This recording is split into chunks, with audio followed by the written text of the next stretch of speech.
السلام عليكم ورحمة الله وبركاته.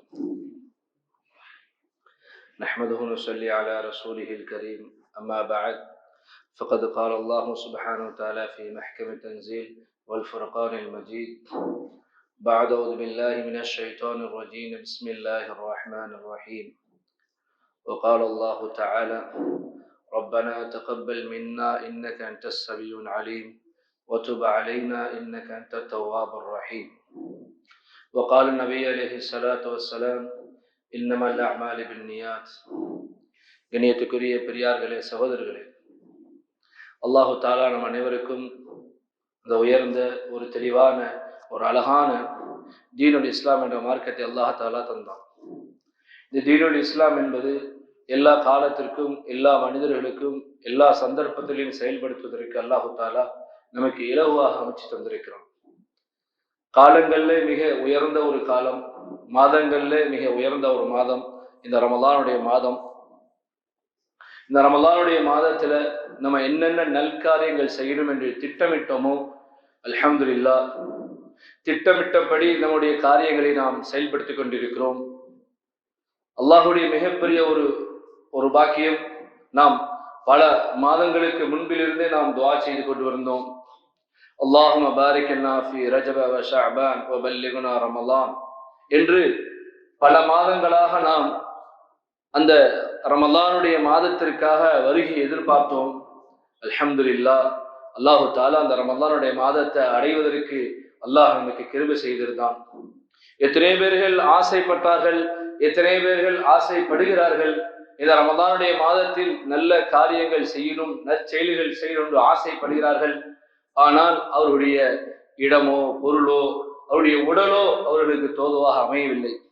எத்தனை பேர்கள் ஆசைப்பட்டார்கள், ஆனால் அவர்கள் அறிந்து கொள்ள முடியாத ஒரு பட்சத்தில் அல்லாஹுடைய அழைப்பை ஏற்று சென்று விட்டார்கள். அல்லாஹு தஆலா நம்ம இந்த ரமலானுடைய காலங்கள்ல இருக்கக்கூடிய சொற்ப நாட்கள்ல அல்லாஹுக்கு உகந்த முறையில், அல்லாஹுக்கு ஏற்ற முறையில அல்லாஹ் எந்த அமலை செய்தால் அல்லாஹ் ஏற்றுக்கொள்வானோ அப்படிப்பட்ட அமல் செய்வதற்கு அல்லாஹ் தஆலா கிருபை செய்வானாக. ஆமீன். கண்ணியத்துக்குரிய பெரியார்களே, சகோதரர்களே, ஒவ்வொரு பொருளுக்கும் ஒரு தருணம் ஒன்று உண்டு, ஒரு முடிவு ஒன்று உண்டு, ஒரு ஆசை ஒன்று உண்டு. ஆனால் ரமலானுடைய ஒரு தருணம் என்னவென்றால் இந்த கடைசி ஒரு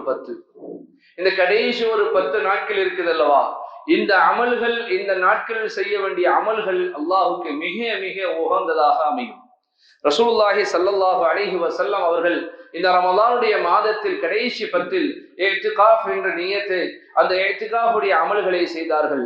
இந்த கடைசி 10 ரமலானில் லைலத்துல் கத்ர் என்ற இரவை அடைவதற்காக முயற்சி செய்தார்கள். இப்படியாக பார்த்தோம் என்றால் இந்த கடைசி 10 அதிகமான அமல்கள் செய்வதற்கான தூண்டுகோலை அல்லாஹு தஆலாவும் அல்லாஹ்வுடைய தூதர் ஸல்லல்லாஹு அலைஹி வஸல்லம் அவர்கள் நமக்கு மிக மிக இலகுவான அமைப்பை ஏற்படுத்தி தந்தார்கள்.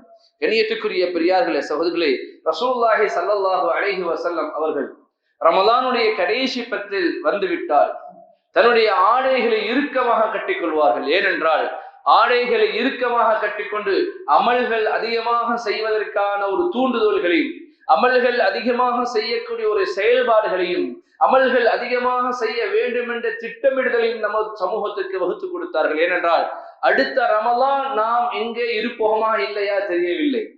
எத்தனை பேர்கள் திட்டமிட்டார்கள், நான் இந்த ரமலானை சந்திப்பேன், இந்த ரமலானின் நற்காரியங்கள் செய்வேன் என்று திட்டமிட்டார்கள், தன்னுடைய ஆசையாக இருந்தார்கள். ஆனால் ஏதோ ஒரு சூழ்நிலையின் காரணமாக அந்த அமல்களையும் அந்த மாதத்திலே செய்யக்கூடிய நற்காரியங்கள் செய்யாமல் தூரமாக இருக்கிறார்கள். அல்லாஹு தஆலா நம் அனைவருக்கும் இந்த ரமலானிலும் இது போன்ற எத்தனை வருடங்கள் வருகிறதோ அத்துணை வருடத்திலையும் நல்ல நற்காரியங்கள் செய்த அந்த அமல்களை செய்யக்கூடிய பாக்கியத்தை அல்லாஹு தஆலா தருவானாக. கண்ணியத்துக்குரிய பெரியார்களே, சகோதரர்களே, எந்த அளவுக்கு நான் அமல்கள் செய்கிறோம், அந்த அமல்கள் ஏற்றுக்கொள்ளப்பட்ட அமல்களாக ஆனதா? நாம் அமல்கள் செய்கிறோம், அந்த அமல்கள் அல்லாஹ்விடத்தில் ஒப்புக்கொள்ளப்பட்ட அமல்களாக இருந்ததா? அந்த அமல்கள் அல்லாஹ் அங்கீகரித்து விட்டானா என்பதை ஒவ்வொருத்தவர்களும் சிந்திக்க கடமைப்பட்டிருக்கிறோம். அல்லாஹை கொண்டு, அந்த அமலை கொண்டு அல்லாஹுடைய திருப்தி அடைய வேண்டும். அந்த அமல்களை கொண்டு மறுமை நாளில் உயர்ந்த நோக்கத்தை அடைய வேண்டும். அந்த அமல்களை கொண்டு சொர்க்கத்தை அடைய வேண்டும். இதுதான் ஒரு அமல் செய்வதற்கான ஒரு திட்டமிட்டல் தேவை. நான் அமல் செய்கிறேன், நான் நற்காரியங்கள் செய்கிறேன், நான் குர்ஆன் ஓதுகிறேன், நான் தொழுகிறேன், நான் நோன்பு நோக்கிறேன், நான் தான தர்மங்கள் செய்கிறேன். இந்த செயல்பாடுகள் என்னுடைய அல்லாஹ்வை திருப்திப்படுகிறதா? இந்த செயல்பாடுகள் மறுமைக்கு கட்டுச்சாதமாக எடுத்துச் செல்லப்படுகிறதா? இந்த அமல்கள் என்னுடைய சொர்க்கத்தை உயர்ந்த பதவிக்கு வகுக்கக்கூடிய அமல்களாக அமைக்கிறதா என்பதை ஒவ்வொருத்தவர்களும் சிந்திக்க கடமைப்பட்டிருக்கிறோம். கண்ணியத்துக்குரிய பெரியார்களே, சகோதரர்களே, அல்லாஹு தஆலா மனிதனை படைக்கப்பட்ட நோக்கமே எதற்காகத்தான்? வணங்குவதற்காகத்தான். அல்லாஹு தஆலா குர்ஆனில் சொல்லி காட்டுகிறான், உங்கள் படைக்கப்பட்ட நோக்கம் எதற்கு? வணங்குவதற்குத்தான். வணக்கம் என்பது யாருக்காக இருக்க வேண்டும்? அல்லாஹ்வுக்காக இருக்க வேண்டும். எங்கே வணக்கத்தில் அல்லாஹ்வுக்காக இருக்குமோ அல்லாஹ் அவர்களை இந்த உலகத்திலே நாளை மறுமையிலும் சந்தோஷமான வாழ்க்கை அமைத்துக் கொள்வான். எங்கே அமல்கள் தன்னுடைய பேருக்காக, தன்னுடைய புகழுக்காக, தான் மற்றவர்களை கௌரவிக்க வேண்டும், மற்றவர்களை ஆசைப்படுத்த வேண்டும் என்று இருக்குமோ அல்லாஹ் பாதுகாக்க வேண்டும். அந்த அமல்களே அவர்களுக்கு கேள்விக்குறியாக மாறிவிடும். கணியத்துக்குரிய பெரியார்களே, சகோதரர்களே, உலகத்தில் எத்தனைவர்கள் நல்ல காரியங்கள் செய்கிறார்கள். முஸ்லிம்களும் நற்காரியங்கள் செய்கிறார்கள், முஸ்லிம் அல்லாதவர்களும் நற்காரியங்கள் செய்கிறார்கள். முஸ்லிம் அல்லாதவருடைய நற்காரியங்கள் இந்த உலகத்தில் புரோஜனத்தை அடைந்து கொடுக்கும். முஸ்லிம் அல்லாதவர்கள் எத்தனைவர்கள் தான தர்மங்கள் செய்கிறார்கள், முஸ்லிம் அல்லாதவர்கள் எத்தனைவர்கள் நற்காரியங்கள் செய்கிறார்கள், இந்த உலகத்தில் பலனளிக்கும். ஆனால் முஸ்லிம்கள் செய்யக்கூடிய நற்காரியங்கள், நாம் செய்யக்கூடிய நற்காரியங்களுடைய கூலி இந்த உலகத்திலும் கிடைக்கும், மாறாக நாளை மறுமை நாளையும் கிடைக்கும். ஆனால் நோக்கம் இஹ்லாஸ், அல்லாஹ்வுடைய பொருத்தத்திற்காக இருந்தால் மட்டுமே தான் இந்த உலகத்திலே இவருக்கு சுபிச்சமான வாழ்க்கை, மறுமையில சுபிச்சமான வாழ்க்கை. கண்ணியத்துக்குரிய பெரியார்களே, சகோதரர்களே, ஒரு அமல் செய்கிறோம், அந்த அமலுடைய திட்டம், அந்த அமலுடைய நோக்கமாக இருக்க வேண்டும். ஒரு அமல் செய்கிறோம், உதாரணமாக ஒரு மனிதர் தொழுகிறார், இந்த தொழுகை அவருடைய மானக்கேடான காரியங்களை விட்டு தவிர்த்து கொள்ள வேண்டும். இப்படிப்பட்ட தொழுகை அந்த ஏற்றுக்கொள்ளப்பட்ட தொழுகையாக இருக்கும். அதே போன்று ஒரு திக்ர் செய்கிறார், அல்லாஹு அக்பர் என்று திக்ர் செய்கிறார், சுப்ஹானல்லாஹ் என்று திக்ர் செய்கிறார். இந்த திக்ரின் மூலமாக அவருடைய உள்ளம் அமைதி பெற வேண்டும், இவருடைய உள்ளம் அமைதி பெற வேண்டும். இதே போன்று ஹஜ் செய்கிறார், இந்த ஹஜ்ஜின் நோக்கம் என்ன? உலகத்துடைய மோகம் குறைந்து மறுமையுடைய மோகம் அதிகமாக வேண்டும், மறுமையின் பக்கம் தன்னுடைய கட்டுச்சாதத்தை எடுத்துச் செல்ல வேண்டும். இதுதான் ஹஜ்ஜுடைய நோக்கமாக இருக்குது. ரமலானுடைய நோக்கம் என்ன? ரமலானுடைய நோக்கம் என்ன? ரமலானை கொண்டு தக்வா அடைய வேண்டும், ரமலானை கொண்டு நான் அல்லாஹ்வுடைய பொருத்தத்தை அடைய வேண்டும். நான் எத்தனை வருடங்கள் ரமலானை அடைந்தேன்? ஏறத்தாழ 20 வருடங்கள் நான் ரமலானை அடைந்தேன். இந்த 20 வருடத்தில் என்னுடைய தக்வா, அல்லாஹ்வுடைய அச்சம் இருக்கிறதா? ஒரு தராசில் எடை போட்டு பாருங்கள். ரமலானுக்கு முன்பு என்னுடைய நிலைப்பாடு என்ன, ரமலானுக்கு பிறகு என்னுடைய நிலைப்பாடு என்ன, எங்கே ஏற்றத்தாழ்வு ஏற்படுகிறது? ரமலானுக்கு முன்பு என்னுடைய அமல்கள் அதிகமாக இருந்தது, ரமலானில் அமல்கள் கூடிவிட்டது, ரமலானுக்கு பிறகு என்னுடைய அமல் கூடிவிட்டது என்றால் இந்த ரமலான் ஏற்றுக்கொள்ளப்பட்ட ரமலான், இந்த அமல்கள் ஏற்றுக்கொள்ளப்பட்ட அமல்கள். ஆக கண்ணியத்துக்குரிய பெரியார்களே, சகோதரர்களே, ரமலானில் மாஷா அல்லாஹ் மஸ்ஜிதுகள் வழிந்து ஓடுகிறது, மஸ்ஜிதுடைய கூட்டம் வழிந்து ஓடுகிறது. ஆனால் அந்த ரமலானுக்கு பிறகு அந்த கூட்டம் எங்கே சென்றது? அந்த ரமலானுக்கு பிறகு எங்கே இருந்து வந்தார்கள்? புதிதாக உருவாக்கப்பட்டவர்களா, இல்ல புதிதாக எங்கிருந்து கொண்டு வரப்பட்டவர்களா? இல்லை ரமலானுக்கு பிறகு எங்கிருந்து கொண்டு வந்தார்கள், அங்கே விட்டு வந்து விட்டோமா? ஏன் இந்த நிலைப்பாடு? ரமலானுக்கு முன்பு என்னுடைய நிலைப்பாடு அல்லாஹ்வுடைய அச்சம் இருந்தது, ரமலானில் அல்லாஹ்வுடைய அச்சம் இருந்தது, ரமலானுக்கு பிறகும் என்னுடைய அச்சம் இருக்கிறது என்றால் இந்த ரமலான் ஏற்றுக்கொள்ளப்பட்ட ரமலான், இந்த ரமலான் அல்லாஹ்விடத்தில் அங்கீகரிக்கப்பட்ட ரமலான். ஆனால் அல்லாஹ் பாதுகாக்க வேண்டும். ரமலானுக்கு பிறகு ஒரு கூட்டம் எங்கே செல்கிறது என்றே தெரியவில்லை. மறு கூட்டம் ஜும்மாவுக்கு வரக்கூடிய கூட்டம் அடுத்த ஜும்மாவுக்கு தான் வருகிறார்கள். இடைப்பட்ட காலத்துடைய இடைவெளி எங்கே சென்றது? இந்த மனிதர்களுடைய அந்த இபாதத், இந்த மனிதனுடைய வணக்க வழிபாட்டுடைய நிலை என்னவானது? ரமலானை கொண்டும் ஜும்ஆவை கொண்டும் மற்ற அமல்களை கொண்டும் எங்கே நம்முடைய அமல்கள் அங்கீகரிக்கப்பட்டது? ஆக கண்ணியத்துக்குரிய பெரியார்களே, சகோதரர்களே, நாம் ஒவ்வொருத்தரும் யோசிக்க வேண்டும். என்னுடைய குறுகிய கால என்னுடைய குறுகிய காலகட்டம், இந்த குறுகிய காலகட்டத்தில் என்னுடைய ஜும்ஆவாக இருக்கலாம், என்னுடைய 5 நேர தொழுகைகளாக இருக்கலாம், என்னுடைய மற்ற செயல்பாடுகளாக இருக்கலாம், எல்லாருமே எல்லா செயலும் அல்லாஹ்விடத்தில் அங்கீகரிக்கப்பட வேண்டும். அல்லாஹ்விடத்தில் அங்கீகரிக்கப்பட்டு விட்டால் இவருடைய அமல்கள் தொடர்ச்சியாக அமல் செய்ய தூண்டுதல் செய்யக்கூடியதாக இருக்கும். கண்ணியத்துக்குரிய பெரியார்களே, சகோதரர்களே, ரமலானில் 3 நபர்களுடைய நிலைகள், ரமலானில் 3 நிலைகளுடைய கவலைக்கிடமாக உள்ளது. ஒன்று, ரமலானுக்கு செல்கிறது என்ற கவலை. ரமலான் செல்கிறது, ரமலான் 3 மாதங்களுக்கு முன் ஆசையோடு எதிர்பார்த்தமே, அந்த ரமலான் செல்ல போகிறது என்ற கவலை. எத்தனை பேர்கள் அழுது கொண்டிருக்கிறார்கள், எத்தனை பேர்கள் தஹஜ்ஜத்தில் கண்ணீர் விட்டு அழுகிறார்கள். இந்த ரமலானை அடைந்தேன், அடுத்த ரமலான் நான் சந்திப்பேனா? இந்த ரமலானில் நான் தராவிஹ் தொழுதேன், அடுத்த ரமலான் நான் தராவிஹ் தொழுவேனா? எனது கையில் இந்த ரமலானில் குர்ஆன் கையில் வந்தது, அடுத்த ரமலான் என்னுடைய கையில் குர்ஆன் வருமா? இந்த ரமலானில் நான் தஹஜ்ஜத் தொழுதேன், இந்த ரமலானில் சுன்னத்தான நற்காரியங்கள் செய்தேன், ஆனால் இந்த ரமலான் என்னை விட்டு செல்ல போகிறது என்ற கவலை இருந்து கொண்டே இருக்கிறது. கண்ணியத்துக்குரிய பெரியார்களே, சகோதரர்களே, ஒரு பொருளை நேசிக்கின்றோம், ஒரு பொருளை அன்பு வைக்கிறோம், ஒரு பொருளை பிரியப்படுகிறோம். அந்த பொருள் இல்லாமல் சமயத்தில் போனால் அதனுடைய மனநிலை எப்படி இருக்கும்? நான் அன்பான என்னுடைய பிள்ளை, அன்பான என்னுடைய மனைவி, அன்பான என்னுடைய உற்ற உறவினர்கள் என்னை விட்டு செல்ல போகிறார்கள் என்றால் என்னுடைய மனநிலை எப்படி இருக்க வேண்டும்? என்னுடைய மனநிலை எந்த நிலையில் இருக்கும்? ஹஜ்ரத் ரசூலுல்லாஹி ஸல்லல்லாஹு அலைஹி வஸல்லம் அவர்கள் முஆத் இப்னு ஜபல் ரலியல்லாஹு தஆலா அன்ஹு அவர்களை யமன் நாட்டுக்கு ஆளுநராக அனுப்பி வைக்க போகும்போது உபதேசம் செய்தார்கள். ஓ முஆத், அடுத்த தடவை நீங்கள் வந்திருக்கும் போது என்னை சந்திப்பா இல்லை என்று தெரியவில்லை என்று சொன்ன உடனே ஹஜ்ரத் முஆத் இப்னு ஜபல் ரலியல்லாஹு தஆலா அழுக ஆரம்பித்தார்கள். இந்த வார்த்தை நபி அவர்கள் தன்னை விட்டு பிரிய போகிறார்கள், நபி அவர்கள் இந்த உலகத்தை விட்டு பிரிய போகிறார்கள் என்ற ஆழ்ந்த சிந்தனையில், ஆழ்ந்த கவலைகளில் அழ ஆரம்பித்து விட்டார்கள். இதே போன்றுதான் என்னுடைய இந்த ரமலான் கழிய போகுது என்றால் என்னுடைய உள்ளத்தில் கவலை இருக்க வேண்டும். என்னுடைய அமல்கள், என்னுடைய நற்காரியங்கள் என்னை விட்டு ரமலானை விட்டு போக போகுதே, அடுத்த வருடம் நான் ரமலானை சந்திப்போனா இல்லையே தெரியவில்லை என்பதை ஒவ்வொருத்தரும் சிந்திக்க வேண்டும். ரசூலுல்லாஹி ஸல்லல்லாஹு அலைஹி வஸல்லம் அவர்கள் இந்த உலகத்தை விட்டு பிரியும் பொழுது ஹஜ்ரத் ஃபாத்திமா ரலியல்லாஹு தஆலா அன்ஹாவை அழைத்தார்கள். தன்னுடைய மகளை அழைத்த போது சொன்னார்கள், ஓ மகளே, என்னுடைய உடல்நிலையை காரணத்தை கொண்டு இந்த உலகத்தை விட்டு நான் பிரிய போகிறேன் என்று சொன்ன உடனேயே ஃபாத்திமா ரலியல்லாஹு தஆலா அன்ஹா அவருடைய கண்கள் இருந்து தாரை தாரையாக கண்ணீர் வடிந்தது. ஏன்? இந்த உலகத்தை விட்டு என்னுடைய தந்தை, இந்த உலகத்தை விட்டு என்னுடைய தந்தை பிரிய போகிறார்கள். இந்த நபி ஸல்லல்லாஹு அலைஹி வஸல்லம் உலக மக்களுக்கு வழிகாட்டிய அந்த நபி அவர்கள் பிரிய போகிறார் என்ற செய்தியை கேட்ட உடனே தாரையாக அழுதார்கள். கண்ணியத்துக்குரிய பெரியார்களே, சகோதரர்களே, எங்க வயதானவர்களுக்கு பெரும்பாலானவர்களுக்கு தெரியும், ரமலான் செல்ல போகும்போது ஒரு காலத்தில் துஆ ஓதுவார்கள், யா அஸ்ஸலாமு அலைக யா ஷஹர ரமலான். தாரையாக வயசாளர்கள் அழுவார்கள். என்னை விட்டு செல்ல போகிறதே, என்னை விட்டு இந்த ரமலான் போக போகிறதே, நான் திராவில் நின்ற இந்த ரமலான் செல்ல போகிறது, நான் குர்ஆனில் ஓதப்பட்ட இந்த ரமலான் செல்ல போகிறது, நான் இந்த ரமலானின் நற்காரியங்கள் போகுதே என்று அந்த ஹுதுபாவில் ஓதும் போது வயசாளிகள் தேம்பி அழுத ஒரு சமூகம் இந்த சமூகம் தான்.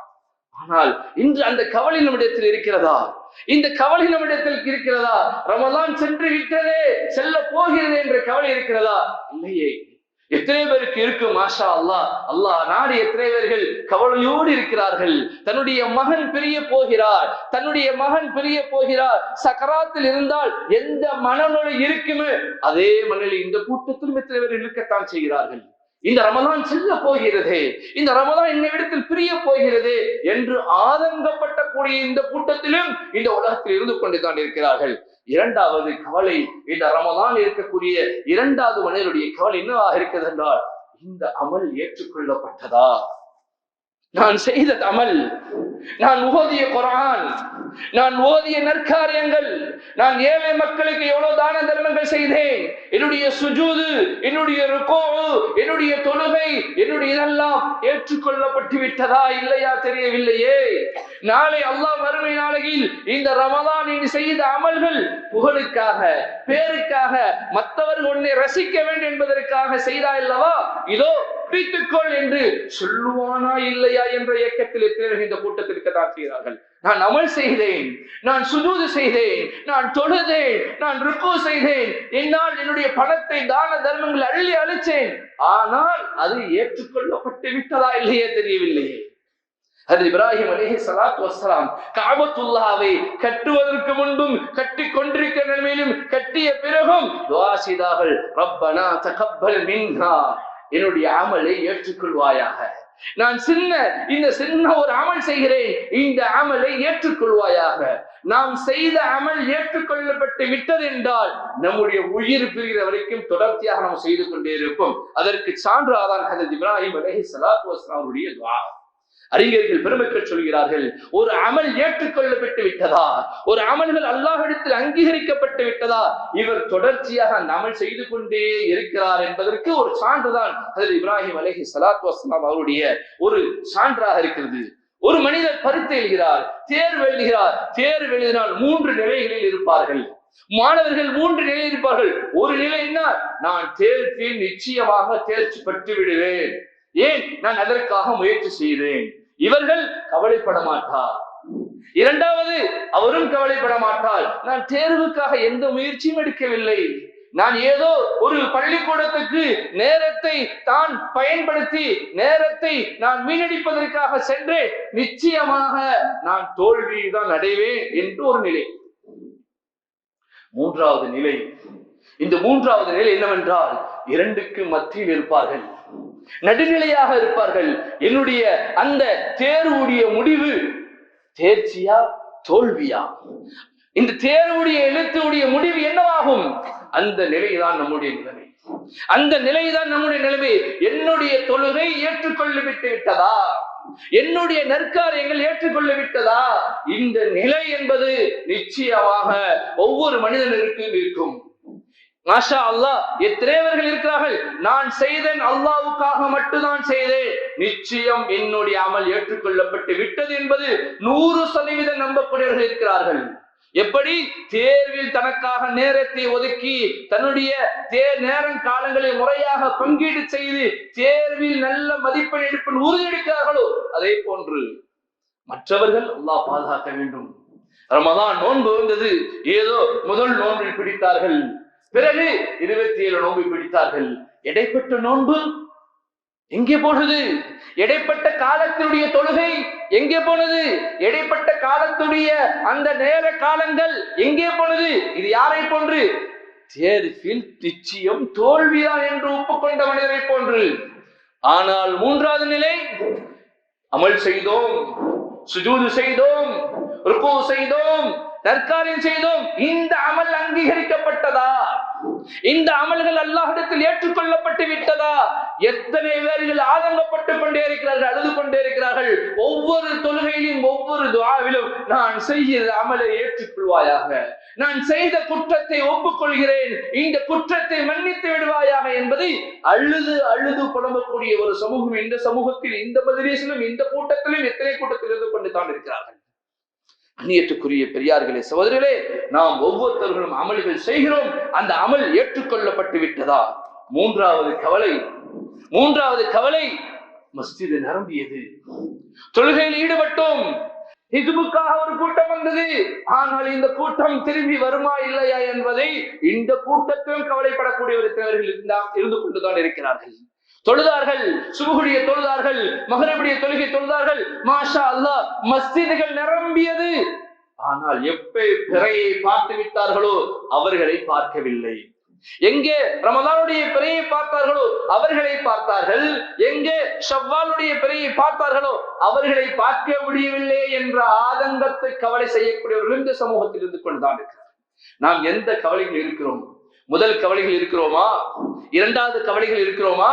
மூன்றாவது கவலைகள் இருக்கிறோமா? ஒவ்வொருவரும் சிந்திக்க கடமைப்பட்டிருக்கிறோம். கண்ணியத்துக்குரிய பெரியார்களே, சகோதரர்களே, நம்மளுடைய அமல்கள் அங்கீகரிக்கப்பட வேண்டும் என்பதற்காக எத்தனை நல்லோர்கள் சான்றோர்கள் கவலைப்பட்டிருக்கிறார்கள். இப்னு ரஜா ரஹ்மத்துல்லாஹி அலைஹி அவர்கள் 6 மாதம் தன்னுடைய ரமலானுக்கு முன்பு நான் ரமலானை சந்திக்க போகிறேன் என்று ரமலானை நற்காரியங்கள் செய்ய வேண்டும் என்று 6 மாதம் துஆ செய்வார்கள். திருப்பி 6 மாதம் நான் ரமலானில் அமல்கள் செய்தேன், அந்த அமல்கள் ஏற்றுக்கொள்வாயே என்று 6 மாதங்கள் துஆ செய்து கொண்டே இருப்பார்கள். ஏன்? இந்த உலகத்தில் அமல்கள் செய்தால்தான் நாளை மறுமையில் நான் ஜெயம் பெற வேண்டும், வெற்றி பெற முடியும் என்பதை இப்னு ரஜா ரஹ்மத்துல்லாஹி அலைஹி கவலையோடு இருப்பார்கள். உமர் பின் அப்துல் அஜீஸ் ரஹ்மத்துல்லாஹி அலைஹி அவர்கள் பெருநாள் என்று மக்கள் எல்லாம் சந்தோஷமாக இருப்பார்கள். அந்த சந்தோஷமான இருக்கிற சமயத்தில் உமர் பின் அப்துல் அஜீஸ் ரஹ்மத்துல்லாஹி அலைஹி சொல்வார்கள், உங்களுடைய சந்தோஷத்துடைய பிரதிபலிப்பு எங்கே? நீங்கள் செய்த அமல்கள் அங்கீகரிக்கப்பட்டு விட்டால் உங்களுடைய பெருநாள் சந்தோஷம், உங்களுடைய பெருநாள் உங்களுக்கு சந்தோஷம். உமர் பின் அப்துல் அஜீஸ் ரஹ்மத்துல்லாஹி அலைஹி தெரு மக்களிலே சத்தம் போட்டுக் கொண்டே செல்வார்கள். யாருக்கு சந்தோஷம்? பெருநாள் யாருக்கு சந்தோஷம்? தான் செய்த அமல்கள் அங்கீகரிக்கப்பட்டு விட்டது என்றால் இவர்களுக்குத்தான் சந்தோஷம். கண்ணியத்துக்குரிய பெரியார்களே, சகோதரர்களே, ஹஜ்ரத் அலி ரலியல்லாஹு தஆலா அன்ஹு அவர்கள் சொல்வார்கள், அமல் செய்வதற்கு எடுக்கக்கூடிய சிரமத்தை விட அந்த அமல்கள் அங்கீகரிக்கப்பட வேண்டும் என்ற சிரமங்கள் அதிகமாக எடுத்துக்கொள்வார்கள். ஏன்? நான் அமல்கள் செய்கிறேன், அந்த அமல் அங்கீகரிக்கப்பட்டால் நான் அல்லாஹ்வுடைய பொருத்தத்தை அடைந்து கொள்வேன். நமக்கு எல்லாம் தெரிந்த ஒரு சம்பவம் தான். ஒரு பெண்மணி பாவத்தில் ஈடுபட்டுக் கொண்டிருந்தால் ஒரு நாய்க்கு தண்ணீர் புகட்டினார். இந்த அமல், இந்த சிறிய ஒரு அமல் அல்லாஹ்விடத்தில் அங்கீகரிக்கப்பட்டு விட்டது. இதன் காரணமாக அவர் சொர்க்கத்தில் போய்விட்டார். நாம் செய்யக்கூடிய ஒரு சுபஹானல்லாஹ், நாம் செய்யக்கூடிய ஒரு சுஜூது, நாம் செய்யக்கூடிய ஒரு குர்ஆன் ஓதுதல், இதை அல்லாஹ் அங்கீகரிக்கப்பட்டு விட்டால் நம்முடைய தரஜா, நம்முடைய வெற்றி நிச்சயம். ஆனால் அல்லாஹ் பாதுகாக்க வேண்டும், பேர் கிடைக்க வேண்டும், புகழ் கிடைக்க வேண்டும். நான் தான தர்மங்கள் செய்கிறேன், எனக்கு புகழ் வர வேண்டும் என்பதற்காக மக்களுக்காக யாரு தன்னுடைய பணத்தை அள்ளி கொடுக்கிறார்களோ அல்லாஹ் தூக்கி எறிந்து வீசி விடுவான். அல்லாஹ் பாதுகாக்க வேண்டும். கண்ணியத்துக்குரிய பெரியார்களே, சகோதரர்களே, அமல்கள் செய்து அது அங்கீகரிக்கவில்லை, அங்கீகாரம் கொடுக்கவில்லை என்றால் இதை விட நஷ்டவாளி யாரும் இருக்க முடியாது. இப்லீஸ், ஷைத்தான் அமல்கள் செய்தான், நிறைய சுஜூது செய்தான், ஆனால் அல்லாஹ்விடத்தில் அங்கீகாரம் இல்லை, அல்லாஹ்விடத்தில் ஏற்றுக்கொள்ளப்படவில்லை. அல்லாஹ் தூக்கி எறிந்தான். அஊது பில்லாஹி மினஷ் ஷைத்தானிர் ரஜீம், தூக்கி எறிந்தான்.